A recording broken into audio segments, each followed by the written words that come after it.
to you. Well, once again, we have another episode based entirely to wandering around the ship.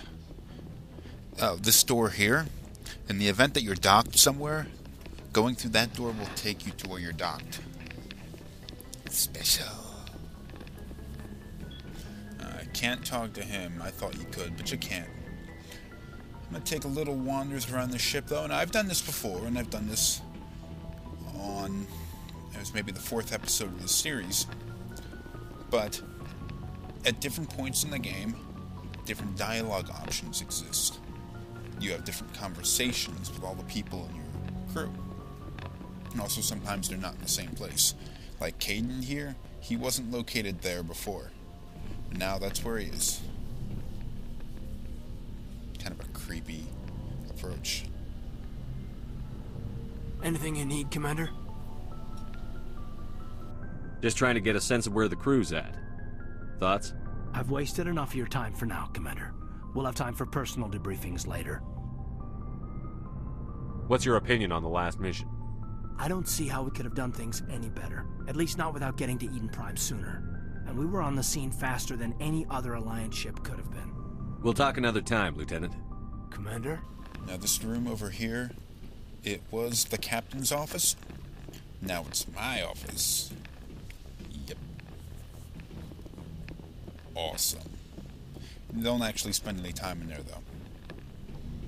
Now down this way, find the sleep pods, but no one's here. And to the left, we will find the medical bay, and Dr. Chakwas is in there, but she doesn't actually have anything new to say. Yes, Commander? Is there something you need? Says the same stuff she did before. So I I'm should gonna go. ignore her. Goodbye, Move Commander. on. Back here we have a room. No one's back here. And we should head over to the elevator now. As I mentioned before, that I really do not like how this ship is set up. I mean, it's really not that good. Especially this elevator here. Loading. The elevator was supposed to be the loading screen, but it throws one at me anyway. Down here we'll find this guy, but I don't want to talk to him, but we'll find Garrus. Thanks for bringing me on board, Commander. I knew working with a Spectre would be better than life at CSEC. Have you worked with a Spectre before? Well, no, but I know what they're like. Spectres make their own rules. You're free to handle things your way. At CSEC, you're buried by rules. The damn bureaucrats are always on your back. Being a Spectre does have its advantages. Exactly my point. If I'm trying to take down a suspect, it shouldn't matter how I do it, as long as I do it.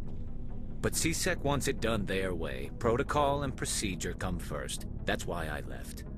So you just quit because you didn't like the way they do things? There's more to it than that. It didn't start out bad, but as I rose in ranks, I got saddled with more and more red tape. CSEC's handling of Saren was typical. I just couldn't take it anymore. I hate leaving. You did the right thing. Life's too short to sit around waiting for things to happen. Yeah, you're probably right. Either way, I plan to make the most of this. And without CSEC headquarters looking over my shoulder, well, maybe I can get the job done my way for a change. As long as you do your job well, you're free to go about your business as you see fit. Thank you, Commander. And over on the other side of the room, we will find Ashley. Commander? What's your opinion on the last mission? Kinda wish you'd got there sooner, Commander. No offense, I appreciate the rescue. I just wish... We came as soon as we got the distress call, even with the fastest ship in the fleet. You did the best you could, Commander. It's my fault. If I had been more alert, we wouldn't have been cut down by an ambush. We never trained to fight synthetics. The Geth haven't gone beyond the Veil in 3 centuries. Our training's supposed to make us able to adapt. I'll make sure it doesn't happen again. Do you have a few minutes to talk one-on-one? I'm sorry, Commander. I need to get my duty squared away. I wouldn't mind talking more later, though. Dismissed, Chief. We'll also find... Sir? We'll also find Rex over here. Nice ship you've got, Shepard. What can I do for you? What's your story, Rex? There's no story. Go ask the Quarian if you want stories. You Krogan live for centuries. Don't tell me you haven't had a few interesting adventures. Well, there was this one time the Turians almost wiped out our entire race. That was fun. They tried the same with us, but we fought them off. It's not the same. It seems pretty much the same to me. So your people were infected with a genetic mutation? An infection that makes only a few in 1,000 children survive birth? And I suppose it's destroying your entire species? I suppose it isn't all the same. I don't expect you to understand, but don't compare humanity's fate with the Krogan. I was just making conversation. I wasn't trying to upset you. Your ignorance doesn't upset me, Shepard. As for the Krogan, I gave up on them long ago. The genophage infected us, but it's not what's killing us. Are your people really dying? We're sure not getting any stronger. We're too spread out. None of us are interested in staying in our own system.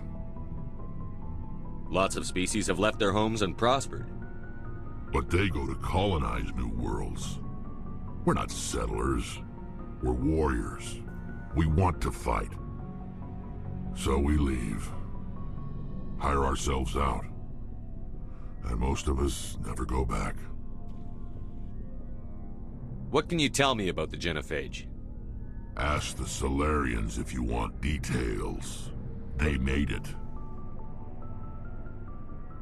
All I know, it makes breeding nearly impossible. Thousands die in stillbirth, and most never get that far. Every Krogan is infected. Every one. And no one's rushing to find a cure. Why don't the Krogan try to find a cure? When was the last time you saw a Krogan scientist? You ask a Krogan, would he rather find a cure for the genophage or fight for credits? He'll choose fighting every time. It's just who we are, Shepard. I can't change that. Nobody can. So long, Rex. Shepard. Now heading down this way, we'll find the engine room, and that is where both the engineer and Tali will be. Hey, Commander, you know that Quarian, Tali? She's been spending all her time down here asking me about our engines. I'll tell her to leave you alone. What? No, she's amazing. I wish my guys were half as smart as she is. Give her a month on board and she'll know more about our engines than I do. She's got a real knack for technology, that one. I can see why you wanted her to come along. I figured she'd be a real asset to the team. You got an eye for Tali, Commander, but I'm guessing that's not why you came down here. Carry on, Adams. Aye, aye, Commander. Your ship's amazing, Shepard. I've never seen a drive core like this before. I can't believe you were able to fit it into a ship this small. I'm starting to understand why you humans have been so successful.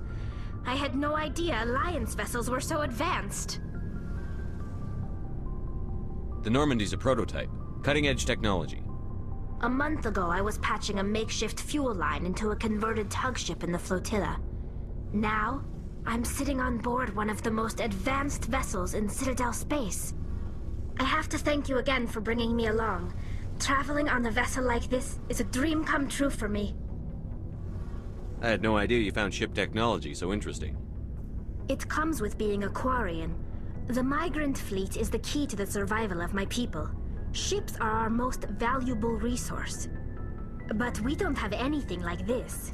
We make do with cast-offs and second-hand equipment. We just try to keep them running for as long as we can. Some of the fleet's larger vessels date all the way back to our original flight from the Geth. I can't believe your fleet's still using ships that are 3 centuries old. They're constantly being repaired, modified, and refitted. They aren't pretty, but they work. Mostly. We've tried to make ourselves as independent as possible on the flotilla, grow our own food, mine and process our own fuel. But some things we just can't make on our own. A patch to maintain the hull integrity requires raw materials we just don't have. That's why our pilgrimages are so important. I want to know more about the Geth. I doubt I can tell you anything you don't already know. It's been almost 3 centuries since they drove my people into exile. All I know is the story of their origins. What they were when we created them, and how they turned on us. Interesting. The Geth were originally created to serve as an automated manual labor force. Initially, their intelligence was as limited as any VI. Over time, we made small modifications to their programming to allow them to perform more varied and complex tasks, bringing them closer and closer to true AI status. How come the Council didn't step in and stop you? This wasn't true AI research. We may have been skirting the bounds of the law, but we never did anything that was actually illegal. The changes were so insignificant, so gradual, that we were able to control them. Or so we thought. But one thing we underestimated was the power of the neural network. A million Geth thinking simultaneously created an inherently unstable matrix.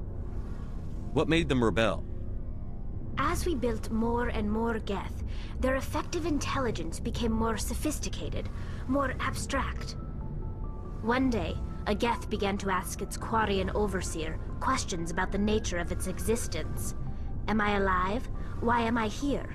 What is my purpose? As you can imagine, this caused a near panic among my people. I don't see what's so bad about those questions. The Geth were created to engage in mundane, repetitive, or dangerous manual labor. That's fine for machines, but it won't satisfy a sentient being for long. The Geth were showing signs of rudimentary self-awareness and independent thought. If the Geth were intelligent, then we were essentially using them as slaves.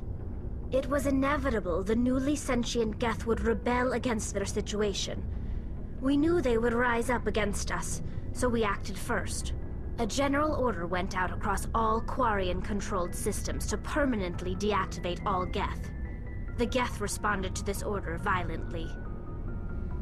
You can't blame them for fighting for their survival. We had no other choice. The Geth were already on the verge of revolution. By acting quickly, we had a chance to end the war before it began. The hope was that most of the Geth would still be little more than machines, incapable of organized resistance. But they had progressed much further than anyone anticipated. The war was long and bloody. Millions upon millions of Quarians died at their hands. In the end, we were forced to flee our own homeworld. We feared the Geth would pursue us, but they never came beyond the Veil. Now we drift through space, exile, searching for a way to reclaim what was once ours. It's hard to feel sorry for you. Your ancestors tried to wipe out another species. We made a mistake when we created the Geth in the first place, but we did not make a mistake when we went to war against them. If we had not acted, they would have wiped us out. They're a synthetic life form. They have no use for organics. None. Why do you think they cut themselves off from the rest of the galaxy? Why do you think they've killed every organic being who's ever tried to contact them? They didn't kill Saren. What does that tell you? The Geth are not innocent victims in all this. They're the enemy. They want to destroy us. Not just the Quarians. All organic life. That's why they've joined up with Saren. And that's why we have to stop him. I should go. See you later. Okay, now that I pissed her off, we'll leave. And we'll head back up to, I guess you'd call it the bridge or whatever. And we'll activate the galactic map. And that is where we choose destinations for the ship to go.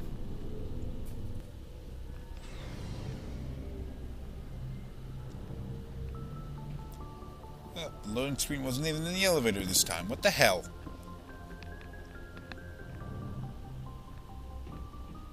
Too many stairs. They're deep stairs, too. Doesn't make any damn sense.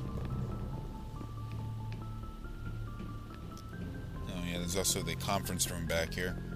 You don't spend a whole lot of time here, but after every mission, you go back here. Have a little discussion, review of what happened, and then maybe or maybe not report it to the council. But here's the map, and here's the end of the episode.